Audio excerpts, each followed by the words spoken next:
Olá, uma ótima noite para você de casa. Tudo bem? Está no ar o Aparecida Debate para que você se informe e forme a sua opinião.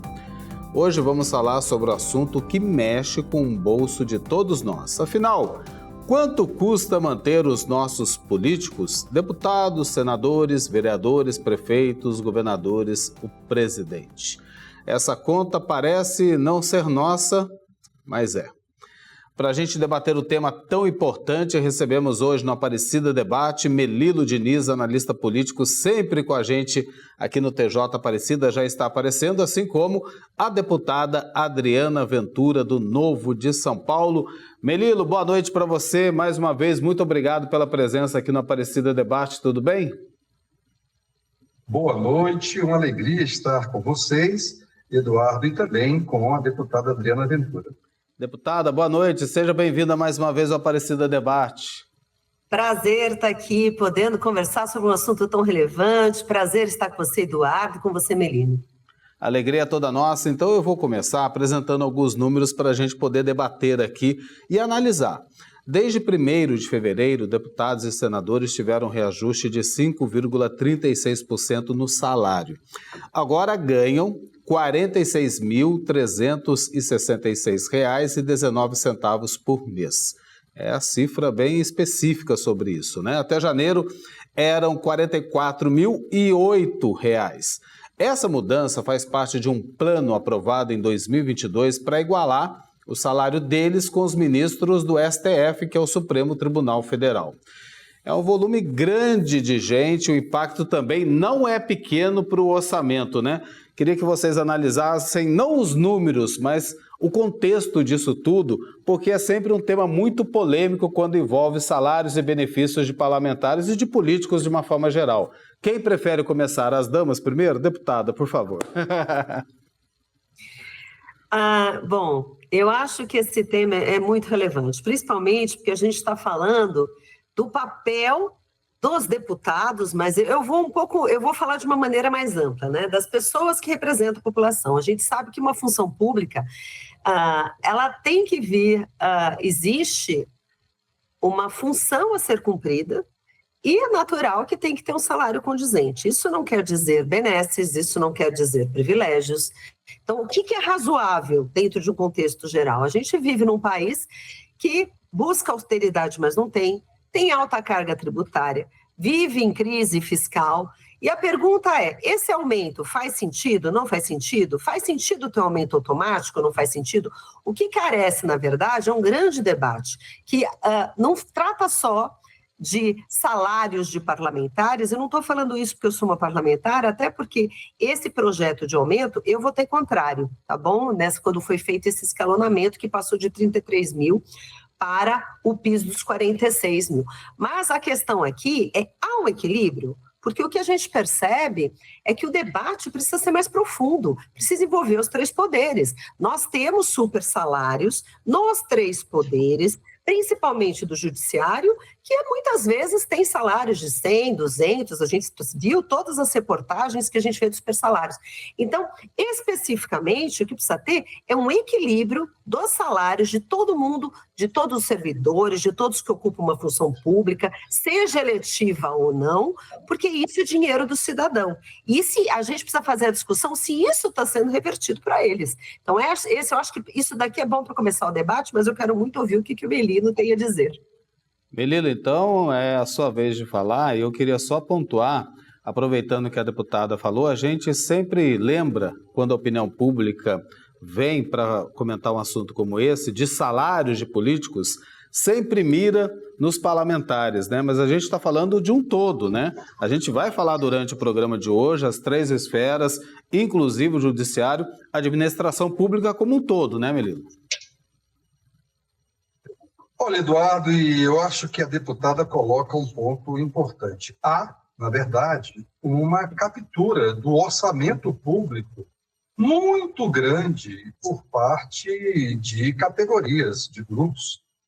E isso se reflete nos supersalários e num conjunto de privilégios que estão associados a esses supersalários e a essas categorias. Isso é um fenômeno que foi se complicando muito a partir da Constituição de 88 e que vem numa progressão. Então, vou insistir no que me parece importante. Há um grupo da sociedade, políticos, parlamentares, prefeitos, governadores, juízes, Ministério Público e algumas categorias do serviço público que capturaram o orçamento público para si, que trouxeram para si a questão dos recursos, que são públicos, são de todos. Depois, tem um problema, Eduardo, que é muito grave, é que a política virou profissão, não virou vocação. A doutrina social da igreja diz que a política é uma responsabilidade de todos e alguns têm a vocação para a vida pública. Como isso virou uma espécie de profissão, uma profissionalização, tem pessoas que acedem a esses recursos eternamente. E eu creio que isso também é um motivo de debate. Exatamente, a gente pretende colocar no programa de hoje, especialmente a deputada, como é uma parlamentar, mas no fim de 2024, deputada, salvo engano, a senhora me corrija, por favor, a senhora protocolou um projeto de lei que procurava barrar esses super salários. Foi isso mesmo, né? O que dizia esse projeto? O que aconteceu com ele? Olha, eu vou te falar uma coisa, eu, especificamente, eu não sei nem de que projeto você está falando, porque eu já protocolei vários sobre esse assunto, vários, porque, primeiro, eu vejo que tem muita distorção, que foi o que a gente já falou. Mas a distorção, inclusive, é mesmo entre os deputados. Então, por exemplo, eu sou deputada de São Paulo, né? Então eu estou sujeita ao teto de 46 mil, que é o do Supremo, que é o que você citou no início, e mais algumas coisas, cota parlamentar e outras coisas mais. Então, se a gente totaliza ali entre salário, 40 mil de cota e mais a verba de gabinete, você tem um montante de 200 mil e alguma coisa, só que se você vai para o deputado estadual de São Paulo, com todos os... vou chamar de privilégio, porque eu acho um privilégio, ok? Com todas as gratificações, isso dá quase o dobro do que um deputado federal. Então, o que a gente está falando aqui? A gente está falando que a gente tem que ter critério. O que a gente vê é que os aumentos são automáticos por movimentos de classe, por movimentos corporativistas, que não tem nada a ver com o interesse público, eu quero deixar isso muito claro, porque o parlamentar ou o juiz, ou o procurador, ou qualquer classe de qualquer tipo, briga por aumento automático sem estar vinculado a resultado, a benefício para a população. Então, a pergunta é, por que a população tem que pagar essa conta? Então, criaram alguns mecanismos aqui que não se sustentam.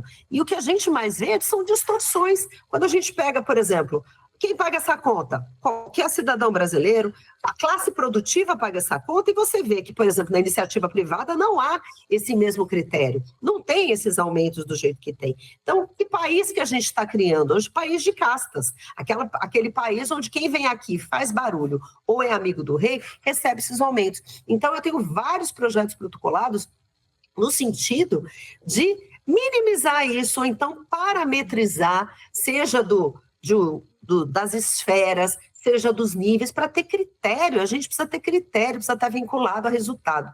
Então, hoje está tendo um grupo de trabalho, inclusive da reforma administrativa, né, quem participa do Partido Novo é o deputado Marcelo Van Hatten, que está justamente tentando minimizar, e o foco vai ser super salário e essas outras distorções que existem. E estão querendo criar até mais distorção agora, quer acumular aposentadoria e outras barbaridades, gente. A gente precisa dar um basta nisso, porque o orçamento está capturado. E a senhora citou um detalhe muito importante que eu quero trazer para esse debate, que é o que sempre causa indignação da opinião pública, né? Quando se compara esses salários e benefícios de políticos, parlamentares, governadores, presidente, a gente vem para a esfera municipal, vereadores, prefeitos, com o salário mínimo do trabalhador brasileiro, né? Porque aí vem a indignação por tudo isso. A gente comparando reajustes do salário mínimo no mesmo período, passamos de R$ 1.212 para R$ 1.518, R$ 300 de aumento. A gente lembra que para os parlamentares de 33.763 com aumento de 13 mil. É isso que acaba causando toda essa indignação, né, Melilo? Eu creio que a indignação da população é muito maior do que apenas o tema do salário. eu creio que há uma desconfiança da população em relação ao mundo da política. Há uma crítica muito grande que decorre do fato desse distanciamento histórico entre a classe política e o mundo da política com o universo dos cidadãos normais. As pessoas no dia a dia querem resolver seus problemas de transporte, de segurança, de saúde, de educação, de dignidade. E é claro que o tema da economia, de quanto está no bolso de cada um, é um tema muito relevante. Agora, me parece que, no caso aí da indignação com os políticos ou com o mundo da política, aumenta mais por conta desse conjunto de benefícios e privilégios, mas também de um acesso a recursos. A gente não está discutindo aqui, pode discutir, um negócio chamado emenda parlamentar. Quem me acompanha, quem sabe do meu trabalho, especialmente junto ao movimento de combate à corrupção eleitoral, a gente vem discutindo longamente a questão das emendas parlamentares, que é muito mais dinheiro do que somente o salário que cada deputado, senador ou cada político recebe no final do mês. E isso traz consigo um valor enorme. Em termos gerais, no Brasil, na União, são, para 2025, cerca de 50 bilhões de reais. Você sai desse universo e trabalha aí com os números do fundo partidário, que foi 1,2 bilhão no ano de 2024, e com o fundo eleitoral, que foi 4,9 bilhões nas eleições também municipais de 2024. Veja o tamanho dessa conta, do acesso que o mundo político tem aos recursos públicos. Vou repetir, é meu dinheiro, é o dinheiro da teu Eduardo, é o dinheiro de quem nos escuta, inclusive, é o próprio dinheiro da deputada Adriana Ventura. Acho que a deputada quer comentar, né, dar sequência a esse debate, deputada, entrando aí o assunto de emendas parlamentares também. Adoro esse assunto, aliás, esse é o assunto da minha vida aqui dentro, porque, e até falando para o Melino, que infelizmente, Melino, a gente viu aumentar esse valor. Era 50 bi no outro orçamento, nesse orçamento aprovado são 60 bi, porque tem mais ou menos 4 bi e meio de PAC e outros de recursos oriundos do Executivo. Então, lamentavelmente, a gente está falando de 60 bilhões de reais, que fica na mão dos parlamentares e são destinados absolutamente sem nenhum critério técnico e sem nenhuma transparência, né? A próxima participante do debate aqui, a Marina, ela trabalha muito com esse tema também, a gente conversa bastante sobre esse tema, e é um assunto que a gente precisa buscar critério, precisa buscar transparência e tem que ter vinculação política pública, porque são emendas que os parlamentares destinam para suas bases, mas aqui não tem critério, porque tem deputado que recebe centenas de milhões, tem deputado que não recebe absolutamente nada, isso daí não respeita nenhum critério, nem de IDH, nem de Estado, nem de partido, é um dinheiro na mão dos caciques que se perdem no ralo, e fora, isso eu não estou levando em consideração, muitos problemas que temos de corrupção, né? Falando de corrupção em si, a gente fala da volta, tem muitas emendas aqui, denúncias de venda de emenda parlamentar e outros problemas que existem, não estou falando que são todos os parlamentares, mas é um problema que a gente também precisa colocar. E é dinheiro do cidadão brasileiro, né? Principalmente é o dinheiro seu, o meu e o teu, são de todos, qualquer cidadão brasileiro paga essa conta. Então o mínimo que a gente tem que exigir é critério claro e transparência. Por isso a conta não fecha, né? Quando a gente começa a pensar aqui no orçamento da União e o governo fica procurando brechas para reduzir os seus gastos, só que a gente tem um gasto excessivo, pelo que a gente está vendo, está debatendo com vocês e está aprendendo também aqui no Aparecida Debate, com a máquina pública como um todo. Aí eu já não estou falando só de Congresso Nacional. A máquina pública custa muito caro para um Brasil, né? Eu creio, Eduardo, que nós temos aí um debate fundamental. Eu adoro esse debate orçamentário. Eu acho que o orçamento é o que faz a política. Sem verba, não há verba. E, portanto, a gente sabe que a captura do orçamento, eu chamo de captura do orçamento, é exatamente isso. A apropriação privada de recursos públicos é algo que vem crescendo muito no Brasil, mas não fica apenas nos supersalários, não fica apenas nas emendas parlamentares. Há setores da economia que capturam isso com, por exemplo, benefícios fiscais. Há setores, eu sou advogado, nós advogados temos alguns privilégios de benefícios fiscais relacionados a essa captura do orçamento público.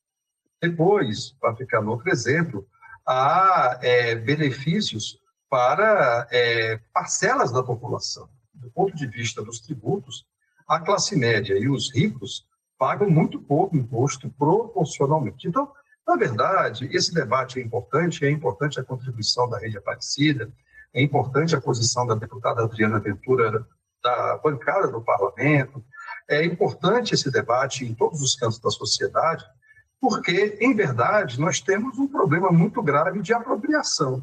Vou dar um outro exemplo. Os juros da dívida que nós pagamos capturam, não é, o orçamento público em proporções bíblicas, o valor é incomensurável. E isso, quando aumenta a taxa da Selic lá no Banco Central, isso aumenta a quantidade de recurso público drenado para pagar juros da dívida pública. Então, a gente tem que voltar, sentar, discutir, dialogar, debater e decidir com a população onde quer que se coloque. É melhor colocar dinheiro no sistema de saúde ou é melhor privilegiar super salários? É melhor colocar dinheiro em mais segurança ou é melhor pagar aí o deputado estadual de São Paulo uma verba monumental, sem contar os assessores, né, deputada Adriana Ventura, porque essa conta é a conta do parlamentar. Se contar a quantidade de assessor, eu brinco muito que é melhor ser deputado estadual do que deputado federal. Aqui em Brasília, onde eu estou, é melhor ser deputado distrital do que deputado federal em relação à quantidade de poderes, assessores. Então, a gente tem essas grandes questões que precisam de um debate público. E esse debate público responde a seguinte pergunta: qual é a prioridade da verba pública? Não pode ser, na minha opinião, exatamente esse tipo de benefício, privilégio ou de captura cada vez mais concreta. O judiciário é mais escandaloso ainda. A gente fala muito do parlamento, mas o judiciário é muito mais escandaloso. O Ministério Público Federal, o Ministério Público Estadual, esse setor importante da democracia e essa instituição importante tem também feito o mesmo processo de captura com super salários e super benefícios.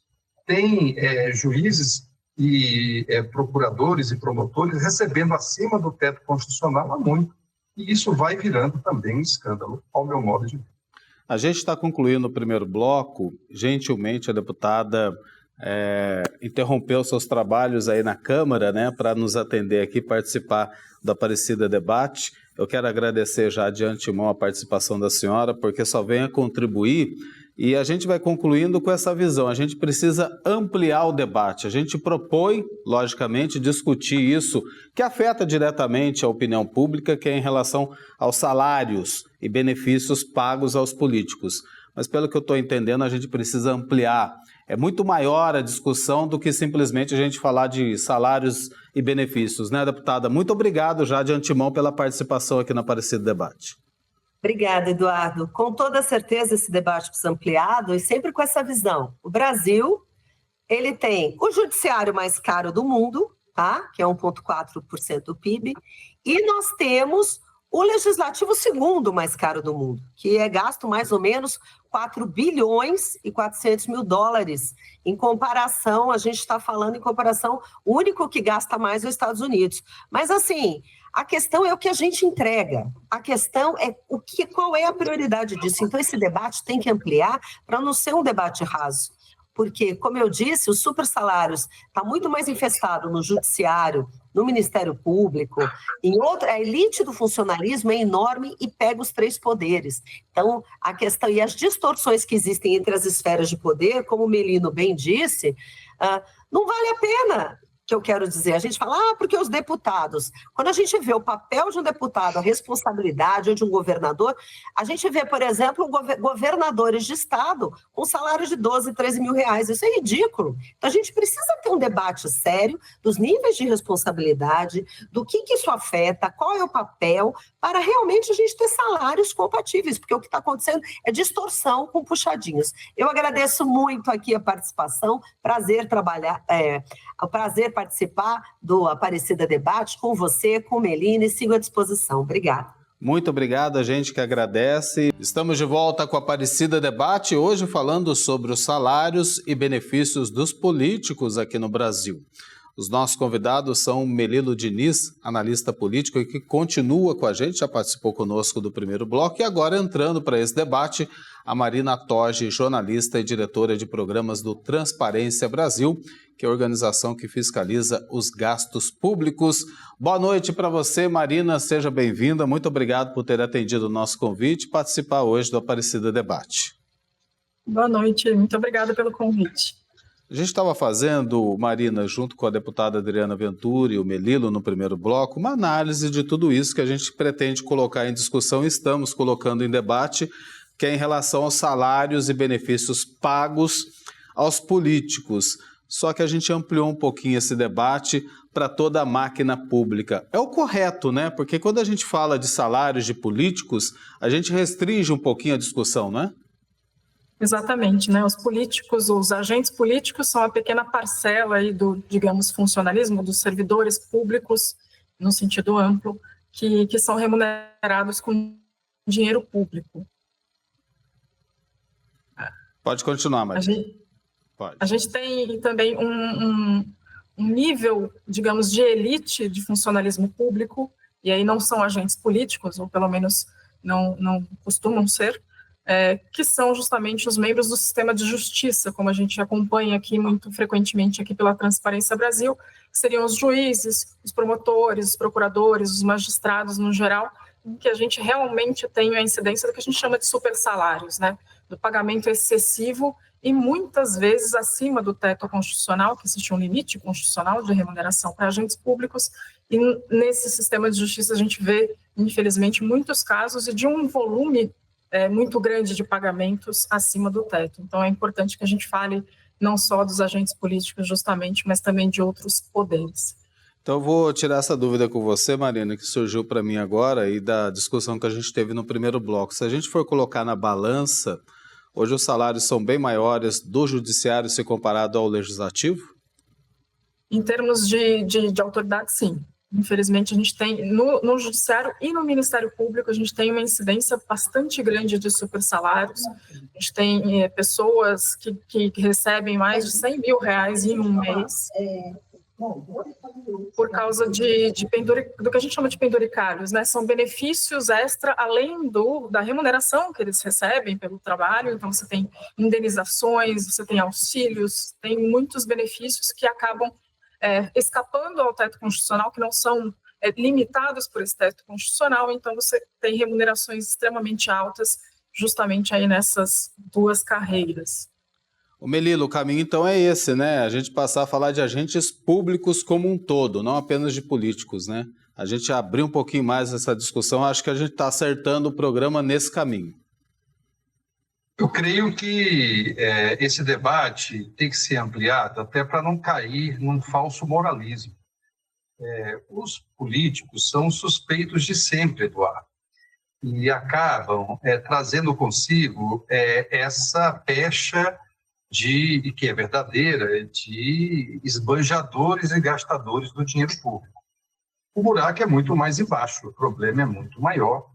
Isso envolve um conjunto de categorias e setores dos espaços públicos, dos funcionários públicos, que estão ali naquela elite e que também têm este privilégio de receber, muitas vezes, acima do teto constitucional. Eu acompanho esse tema do teto constitucional desde a Constituição de 88. E toda vez que a gente trata disso, a gente vai vendo que se consegue reduzir em algum momento, e depois as categorias vão se espalhando e vão construindo alternativas, muitas vezes delas imorais, mas ao mesmo tempo ilegais, que vão sendo com o tempo adequadas em cada universo das categorias, o judiciário, o Ministério Público, os próprios políticos. Agora, a questão que está colocada é como a gente enfrenta isso num debate público. O maior interessado é o cidadão, é o eleitor, são as organizações como a Transparência Brasil, do qual a Marina faz parte, como o Movimento de Combate à Corrupção Eleitoral, do qual eu sou diretor nacional, como setores da imprensa que têm oferecido esse debate e que acaba não sendo necessariamente um debate que só acontece nos anos eleitorais. Isso tem que ser a vida toda, porque, como eu dizia, a vigilância disso acontece em alguns momentos, mas depois essas categorias vão se espalhando, vão encontrando outras formas de se apropriar do orçamento público. Agora, Marina, eu queria tratar com você de um assunto que é muito importante para quem está em casa poder compreender o que a gente está querendo discutir aqui. Quando a gente fala de salário, a gente está falando de algo muito específico, mas por trás do salário tem os chamados benefícios, e aí são inúmeros. Os benefícios chegam a ser maiores do que os salários, os próprios salários, se comparados, porque benefícios eu vou citar só 2 aqui, você pode enumerar, porque o Transparência Brasil analisa esses números também, né? Passagens aéreas e auxílio moradia, mas vai embora, né?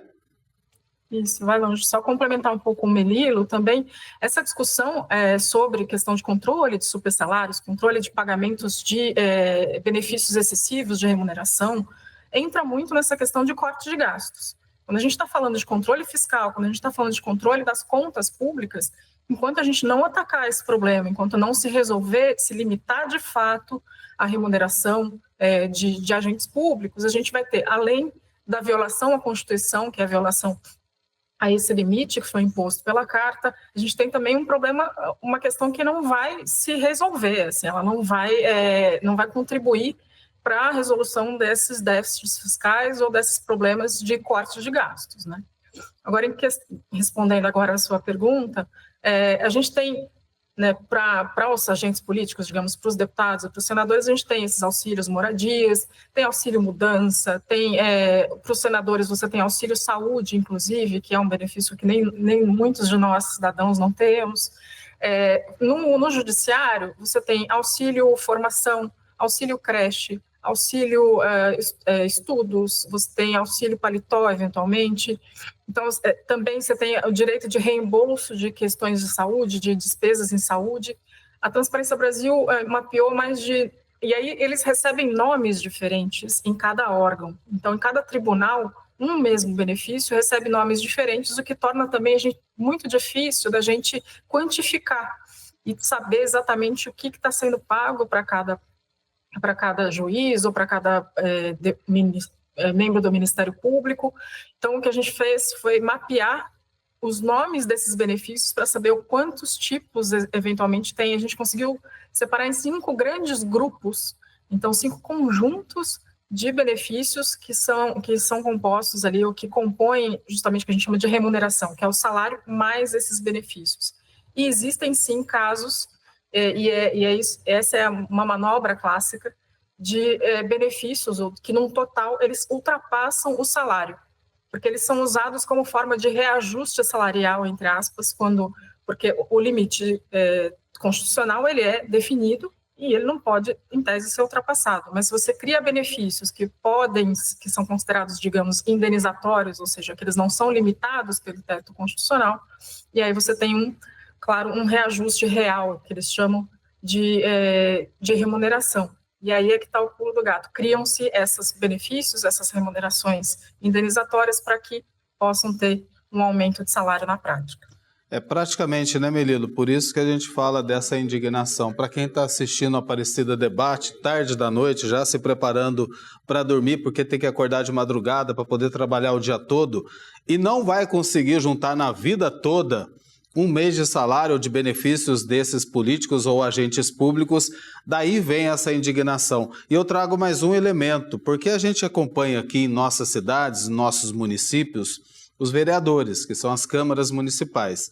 E causa muito alarde sempre quando os vereadores votam os salários da próxima legislatura, só que estão definindo os próprios salários, já que muitos deles podem ser reeleitos.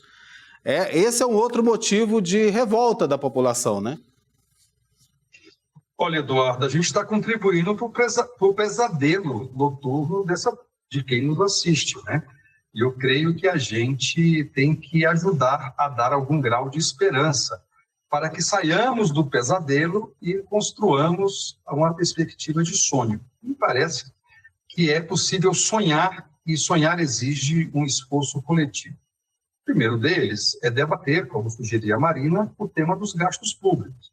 Os gastos públicos, como já afirmei nessa noite, é muito maior do que apenas o salário de algumas categorias. Há salários, há remunerações, há benefícios, há privilégios, mas há também acesso a parcelas significativas do orçamento público, seja no município, seja no Estado, seja na União. Isso é o primeiro debate. Como vamos estabelecer um debate, como vamos resolver o debate do gasto público, que é realmente muito grande no Brasil, e não é só com a parte remuneratória do funcionalismo, é com o pagamento de juros da dívida, é com péssimos investimentos, é com falta de planejamento. Tem aí um grande problemão. Isso é o primeiro tema.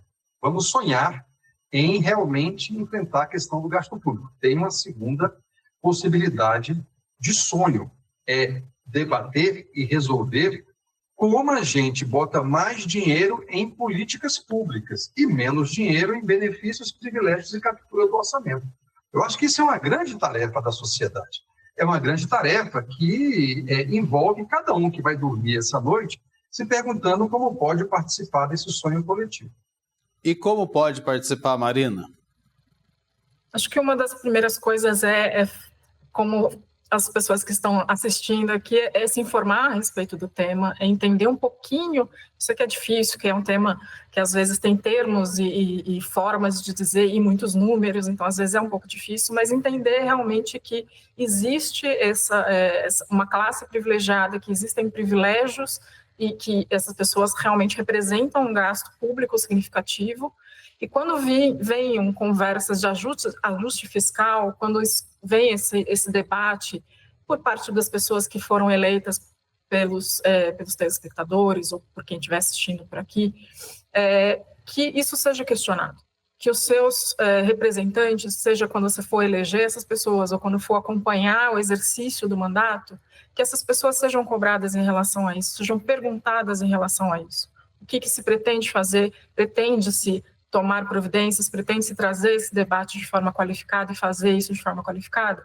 E avaliar se essas pessoas que estão aí eleitas, que foram escolhidas para esses cargos, sejam prefeitos, sejam vereadores, deputados federais, senadores, governadores, enfim, e avaliar se essas pessoas estão tratando desse tema também.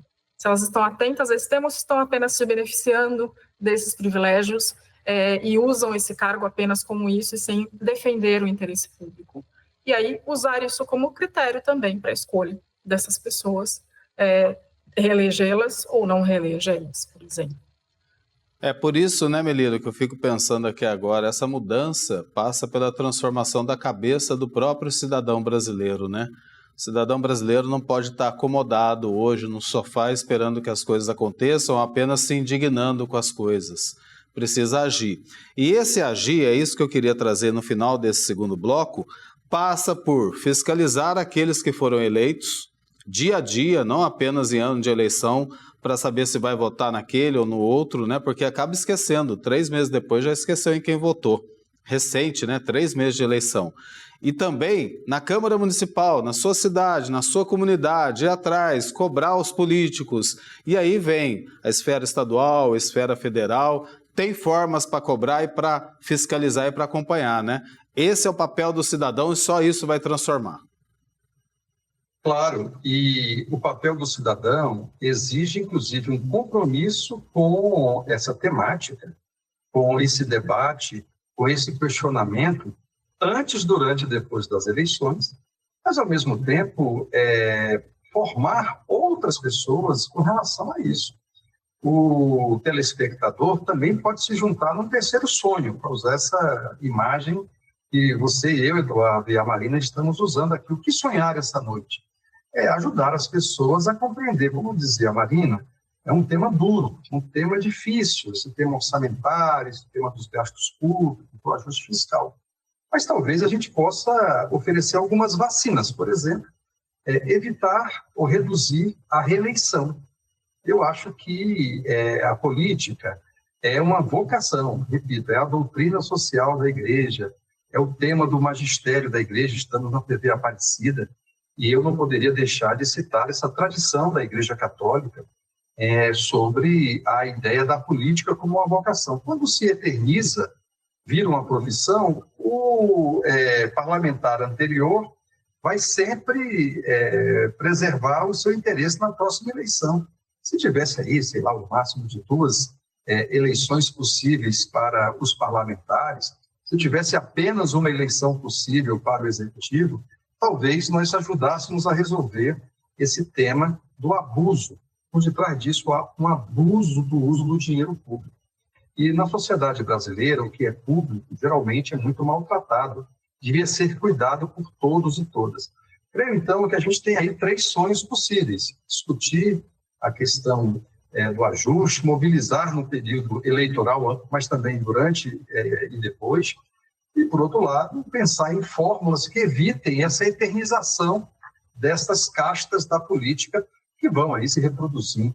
Veja que tem famílias inteiras dedicadas a isso. O avô foi político, o pai foi político, o filho é político, os netos serão políticos, os bisnetos. Creio que isso diz muito sobre a democracia brasileira e também sobre a questão das contas que a democracia brasileira exigem de cada um de nós. Marina, esse é o grande problema hoje, né? A política brasileira é vista mais como uma profissão do que como uma vocação daquele que quer fazer da política o bem comum. É bem por aí, né? Na maioria dos casos a gente pode afirmar que realmente entra-se na política com base em interesses próprios, em interesses privados e não em interesse público, né? Ou no máximo no interesse de um pequeno grupo ou de um interesse específico e não em relação ao interesse comum. É isso que o Melelo cita, né, justamente dessas carreiras e dessas famílias que fazem carreiras ou que fazem dinastias, verdadeiras dinastias políticas, que não necessariamente é ruim, mas justamente compromete a democracia, compromete a oxigenação do poder, o princípio, né, da democracia, que é a rotatividade no poder também, e a rotatividade na representatividade das pessoas que são justamente representadas pelos políticos.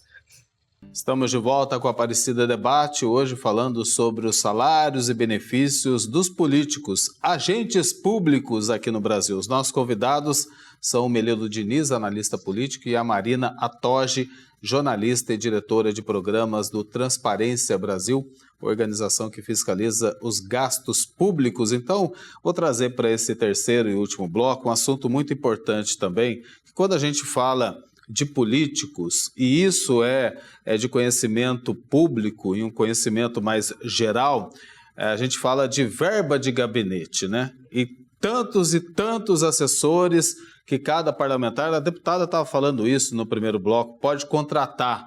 E isso vai aumentando só o gasto, né? Vai aumentando esse bolo todo. Marina, dá para a gente ter ideia mais ou menos do que se gasta com a verba de gabinete? Por que tantos assessores assim? Eu fico pensando aqui, eu acho que o pessoal de casa também, né? A gente tem gastos na ordem de 252 milhões de reais até o momento, nesse ano, com verba de gabinete, só na Câmara dos Deputados, né? Então, não é um montante desprezível. Justamente, na Câmara dos Deputados você ainda tem um limite razoável, entre aspas, de número de pessoas que você pode contratar para gabinetes. Então, você tem até 25 vagas para preencher ali com esses auxiliares. Mas no Senado você tem, primeiro, uma transparência muito menor em relação a esses gastos, a essas despesas com verba de gabinete, e ao mesmo tempo você tem alguns gabinetes que têm 63 funcionários e 63 assessores, o que é um número absurdo, que imagino que não cabe nem no próprio gabinete esse número de pessoas. Então você tem um descontrole também, uma amplitude muito maior e um gasto muito maior em relação a isso. E assim, não é justificável. Assim, o trabalho dos parlamentares, o trabalho dos deputados e senadores é obviamente importante e obviamente envolve muitas coisas, muitas análises, eventualmente, ou estudos em relação aos projetos de lei, mas ainda assim não justifica o tamanho dessa estrutura e nem o tamanho desse gasto. Principalmente quando você tem isso, você traz isso para o mundo real, você traz isso para outras tarefas, outras profissões que têm também complexidades, também importância, e você não tem esse mesmo grau de auxiliares, esse mesmo nível de auxiliares, isso se torna ainda mais gritante, essa discrepância, essa distorção no gasto público com essa despesa. Ô Melino, perguntar para você, eu fiquei pensando aqui, precisa de tantos assessores assim para realizar um trabalho parlamentar? Mais de 60, né, Marina? Você falou? 60 assessores, e a gente não fala daqueles que ficam só em Brasília, não, no gabinete, tem aqueles que ficam na base eleitoral do político, né? Então, Eduardo, eu creio que a pergunta é quanto deve custar a democracia. Vamos insistir que é sempre um buraco mais profundo do que meramente essas questões. Primeiro, eu acho que não precisa dessa quantidade de assessores, me parece que tem aí um exagero. Eu me lembro que no século passado eu fui assessor parlamentar em Pernambuco, na Assembleia Legislativa do Estado de Pernambuco, e eu trabalhava para 3 gabinetes ao mesmo tempo, exatamente por conta da pouca quantidade de recursos que existia à época. Acabei saindo depois de um ano dedicado a isso, exatamente porque era muito trabalho e a gente viu depois, ao longo do século XXI, uma modificação nessa quantidade enorme de assessores. Mas eu creio que o preço da democracia é para além disso. O gasto público também, ou o orçamento público, financia os partidos políticos. Em 2024, já disse aqui essa noite, 1 bilhão e 200 milhões de reais. Financia as eleições, 4,9 bilhões de reais em 2024. As emendas parlamentares que a deputada Diana Ventura, no primeiro bloco, denunciou no montante de 50 bilhões históricos, mais 10 bilhões a partir de soluções do Executivo nessa atual conjuntura brasileira. Então, me parece que a gente deve fazer um debate e, ao mesmo tempo, eliminar grande parte desses assessores. Tem ali tarefas importantes, mas uma outra grande parte está para perpetuar no poder o parlamentar. E isso também podia ser resolvido com a vacina da redução das eleições para o parlamento. Eu acho que 2 está bom demais e a gente poderia realmente modificar esse quadro. O grande desafio de quem nos escuta, e mais uma vez fiquei fixado, viu, Eduardo, na sua provocação sobre quem vai dormir não ter pesadelo, mas ter sono, é aumentar o controle sobre isso.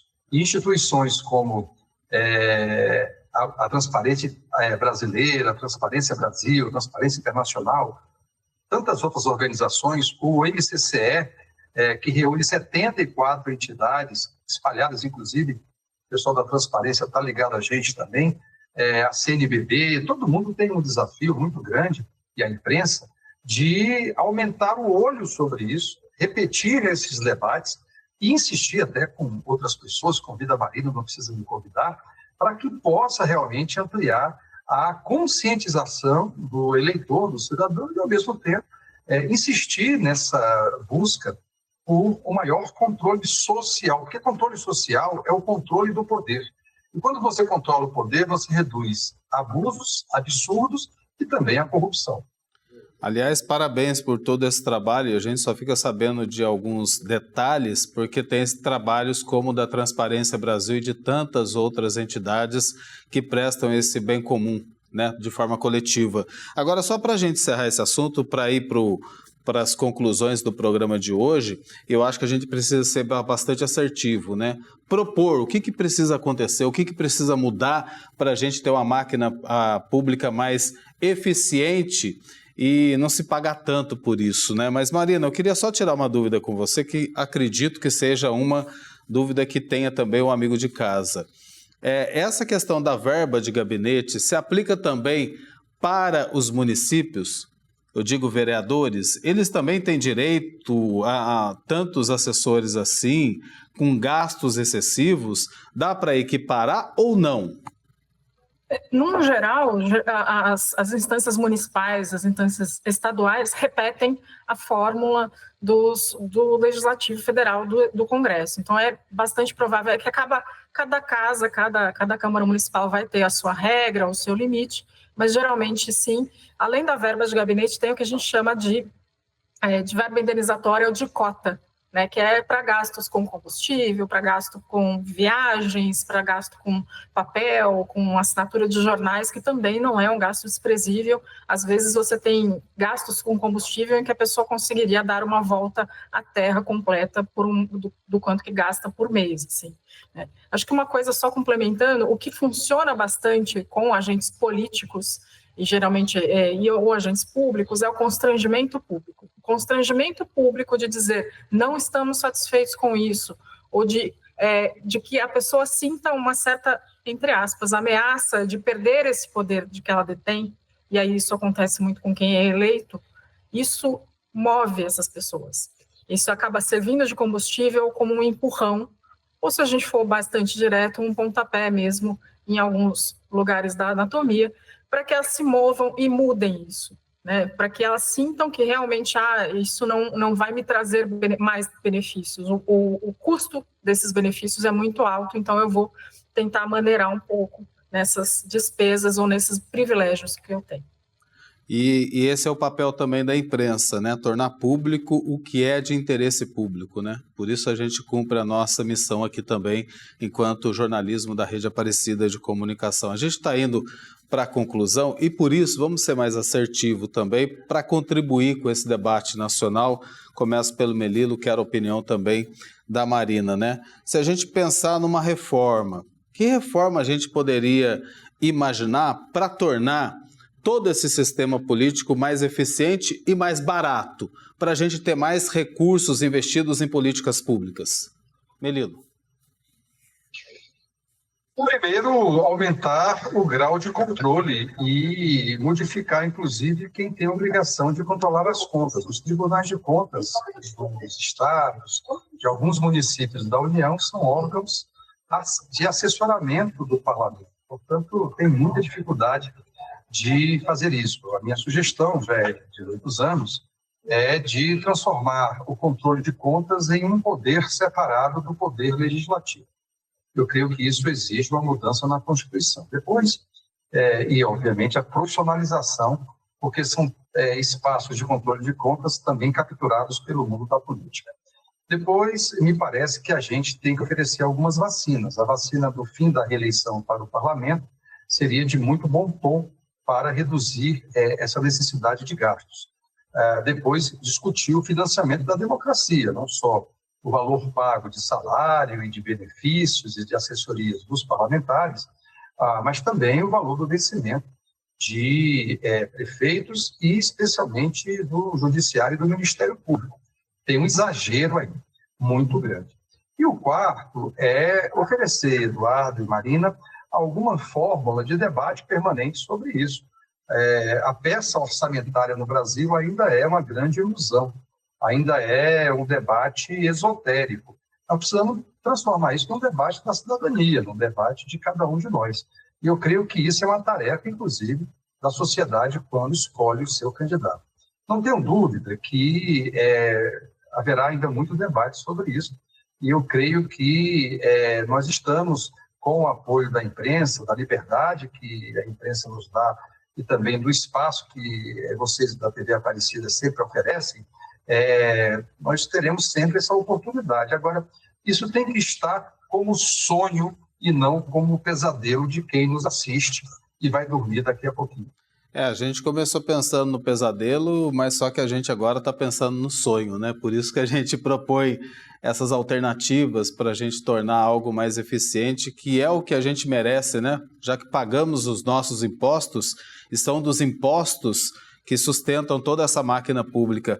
Marina, que reforma ideal para a gente tornar esse sistema político mais eficiente e mais barato? Acho que eu subscrevo bastante do que o Melilo trouxe, especialmente nessa questão, né, de rever e de limitar efetivamente esses benefícios, o pagamento desses benefícios, tanto para o Judiciário, para o Ministério Público, quanto para os agentes políticos, né, para secretários, prefeitos, vereadores, deputados, enfim, isso precisa ser feito, precisa ser revisto e limitado de fato. E para que isso aconteça, como depende deles próprios fazerem essas reformas, o que é um dos nossos problemas, enfim, a gente fica tentando que eles próprios se limitem aos seus próprios privilégios. É essencial que o voto seja direcionado, ou seja, pensado também com isso em mente. Essas pessoas devem estar lá, como disse o Melilo, com esse interesse público, com a defesa do interesse público como diretriz, e não a defesa dos seus próprios interesses ou do seu próprio manutenção do poder, né? Então, isso é essencial. Por exemplo, porque hoje a gente tem um PL que se propõe, né, no Congresso, se propõe a acabar com os supersalários, que na verdade acaba apenas legalizando esses supersalários e pode aumentá-los, inclusive. Ou seja, a guisa, né, ou com a aparência de fazer alguma coisa, de se movimentar alguma coisa, acaba se piorando esse problema. Então, eu acho que a atenção acaba sendo sempre e constantemente da nossa parte, da nossa participação e da qualidade do nosso voto. Então, acho que essa reforma já seria um grande passo. Acho que eu prefiro pensar e sonhar de forma mais modesta para que a gente possa avançar aos poucos, mas avançar. E eu vou comungar com vocês desse sonho, né? Eu acredito que todos que estão em casa também. Mas para realizar esse sonho, realizar essa verdadeira transformação, não basta se indignar, precisa agir e participar de debates como este e também de iniciativas de cumprir o seu papel verdadeiro de cidadão. Eu quero agradecer muito você, Melilo, por participar conosco do Aparecida Debate, mais uma vez contribuindo para essa reflexão que a gente faz e para essa ação que a gente tanto almeja, né? Muito obrigado, viu? Boa noite, bom descanso para você. Boa noite, uma boa luta para todos nós. Agradeço a Marina e a vocês da TV Aparecida. Desejo a cada um dos nossos colegas que estão nos acompanhando bons sonhos. Um bom sonho. Marina, muito obrigado, viu? E parabéns pelo trabalho da Transparência Brasil, que continue assim, porque a gente precisa saber de tudo isso que acontece, aliás, com números também. Muito obrigado, boa noite, bom descanso. Boa noite, muito obrigada. Um abraço para você. Assim encerramos o Aparecida Debate de hoje. Reveja esse e outros programas no canal da TV Aparecida no YouTube e no nosso Instagram, @TJAparecidaOficial, além das notícias e bastidores da programação. Você também pode sugerir temas para a gente debater toda a terça-feira aqui no canal de Nossa Senhora. Boa noite para você. A gente encerra o Aparecida Debate de hoje, esperando a sua presença na semana que vem. Um ótimo descanso e até lá.